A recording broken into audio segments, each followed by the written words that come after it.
Et gëtt behaupt, dass Wärmepumpe just am Neubau an net am Bestand kënnen agesät ginn.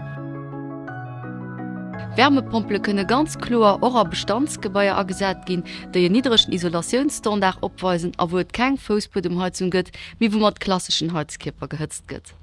D'Vierlauftemperatur vun der Heizung spielt hierbei eng wichtig Rolle. Et ass déi Temperatur déi d'Wasser huet, wann et aus der Heizung kënnt, an den Heizzirkuit iwwergeht. Eng Fußbodenheizung brauch die 35 Grad. Bei klassischen Heizkörper ass et so, aufhängig vom Isolationsstandard vom Haus, brauchen eng Vierlauftemperatur von bis zu 55 Grad oder sogar mehr. Grundsätzlich also dawer so, dat wat Vierlauftemperatur mi klenger ass, wat den Heizsystem méi effizient ass. Dementsprechend ass die Effizienz vun enger Wärmepumpel am Bestand mat Heizkörper par rapport zum Neubau mat Fußbodenheizung mi gering.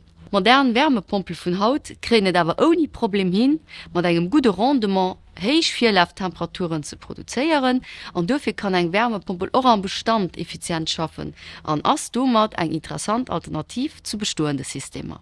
Wann en eng Wärmepumpel am Bestand awer nach méi effizient betreibe will, kann en weiter Mesuren ergreifen, wéi d'Upassung an Modernisierung vu den Heizkörper, Darstellung vun der korrekter Vierlauftemperatur oder an dem sinn Baudeler isoléiere geht, fir den Energieverbrauch aufzusetzen.